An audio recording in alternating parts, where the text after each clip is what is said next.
Today we're working on our one-dimensional motion worksheet. I'm going to start with practice 2A. So we'll look at number 1.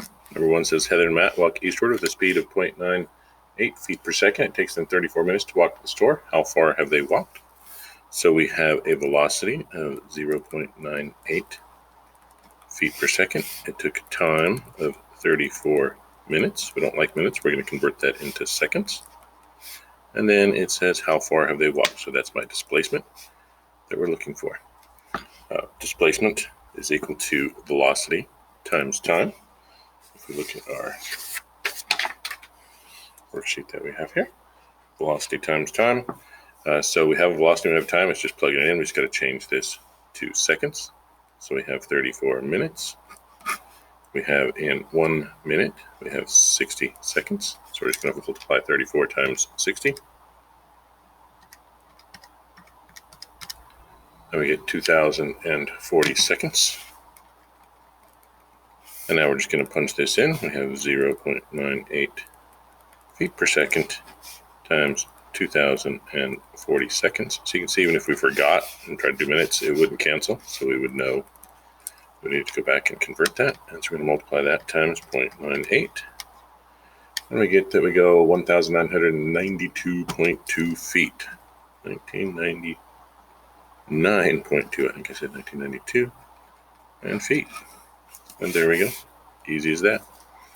Number 2 takes 9.5 minutes. So my time is 9.5 minutes. We already know we're going to convert to seconds. Let's go ahead and do that. We saw we just multiplied by 60. And so we get that that's 570 seconds.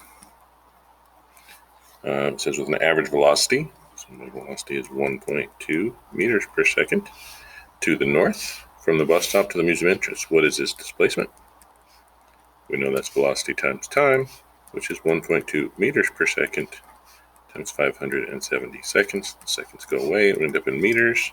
So 570 times 1.2, and we get 684 meters. Okay, let's keep going to B. So this was part A, right? Let's keep going to part B. In part B on number 3, it says, as the shuttle bus comes to a sudden stop to avoid hitting a dog, it accelerates uniformly at negative 4.1 meters per second squared. So my acceleration is negative 4.1 meters per second squared. The negative just means I'm going opposite of normal, or typically it means going backwards or slowing down, hitting the brakes in this case, since it's accelerating. As it slows from 9 meters per second to 0 meters per second. So we have two velocities. It's going from this, so that's my initial velocity, to my final is going to be 0. So my velocity initial is 9.0 meters per second. My velocity final, 0.0 meters per second. Find the time interval for the acceleration of the bus. The time is this. We know acceleration is equal to a change in velocity over time, which is VF minus VI over time, but we need this solved for time. So we're going to multiply both sides by time, and we get acceleration times time is velocity final minus velocity initial. Again, we're going to divide by acceleration to get time by itself. So time is equal to VF minus VI all over acceleration. So there's my equation. Now I can just punch numbers in. Everybody's in meters per second. All's good so far. No need to convert anybody. And so my time, velocity final, was 0 minus velocity initial of 9 meters per second all over a negative 4.1 meters per second squared. Okay, the meters per second will have 1 second left over on the units. So we'll end up in seconds. 0 minus 9 is just negative 9. So we're going to take a negative 9 and we're going to divide that by the negative 4.1 for the acceleration. And we end up with a positive time, which is good. So let's say 2.2 seconds. If you end up with some sort of negative time, you've just invented a time machine and you're either rich or you made a mistake. And usually we probably just made a mistake. Okay, so you just flip-flop these, you forgot a negative, something like that. All right, number 4. If we have a car, oops, I can't get them all at the same time, so let's read the question here. A car traveling at 7 feet per second. Solve that. I have the power. Look at that.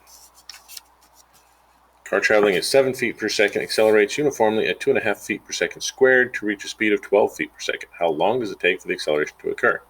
Kind of the same problem we just did. Okay, so a car traveling at 7 feet per second, so that's my velocity, and it's right now. Okay, initially, what I'm starting at right now, 7.0 feet per second. Accelerates uniformly, so my acceleration is just 2.5. I don't know why I put it A. What if that is part A? I thought should just be A equals 2.5 feet per second squared to reach a speed of, so it's going to end up at, so that's my final velocity, 12.0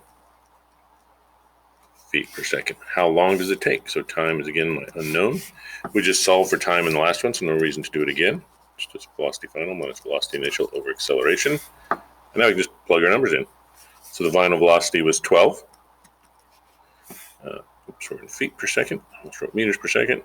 And then we're going to subtract the initial velocity of 7 feet per second. We're going to divide all that by 2.5 feet per second squared. And all this is equal to time. And so 12 minus 7 is 5. And I need a calculator, right? 5 divided by 2.5 is just 2 seconds. Easy peasy. Number 5, suppose a treadmill has an average acceleration of 4.7 times 10 to the negative 3 meters per second. Okay, so this does have an A and a B. So we're going to start off with that the acceleration is equal to 4.7 times 10 to the negative 3 meters per second squared. That's the same as, if this bothers you to have it in scientific notation, we want to move our decimal 3 places left. 0.0047 meters per second squared. In A, it says, how much does the speed change after 5 minutes? So in part A, not acceleration, this time I needed the parenthesis. How much does its speed change? So the change in velocity is my unknown, and my time, it says, is 5 minutes. And we know we have to convert that to seconds, and we learned from problem 1 that we just multiply by 60. And we get 300 seconds. And we know that acceleration is a change in velocity over time. So a change in velocity is just acceleration times time. Okay, but we're not looking for, we are looking for a change in velocity. Our time is 300 seconds. And keep up. And then our acceleration, we had that before, 0.0047 meters per second squared times my time of 300 seconds. You see we'll end up with meters per second, which is a good change in velocity. 0.047, sorry, move this over so you can see, times 300, and we get change in velocity is 1.41 meters per second for part A. Okay, we're going to try to squeeze part B in on this piece of paper. If the treadmill's initial speed is 1.7 meters per second, what will the final speed be? So we know a change in velocity, we don't know initial, we do know initial, but we don't know what the final is. Okay, so we know what the change is, but we have all that other information. We know acceleration is a change in velocity, or a velocity final minus a velocity initial, all over time. If we rearrange that, or we just use the equation that we were given for final speed. So we get that if we arrange is just velocity final is velocity initial plus AT, right? We multiply by a T, and then we add the VI over, and we end up with this. VF's what we're looking for. They gave me a VI is equal to 1.7. Sorry, it's getting kind of crowded down here. And we're just going to plug this stuff in. So it's just 1.7 meters per second plus acceleration, which they gave us back here before, 0.0047 meters per second squared, times the time, which was the 300 seconds. And so we do all that. We have 0.0047 times the 300, which we just did. Okay, and then we're going to add that to the 1.7. And it's 3.11. And you notice, all we did is we redid that and added it on, because a final velocity, right, if we want to get this, and we know I changed by 1.41 and I started at this is already my change. So if I start at this and I change by that, it's really, I'm just adding those together, and that's exactly what this showed. So if you saw that, you could have simplified and made that problem a little quicker and easier. But if you don't see it, you can always just follow the equation and you'll get the job done. I'm going to pause here. I'll do the next sections on the next video.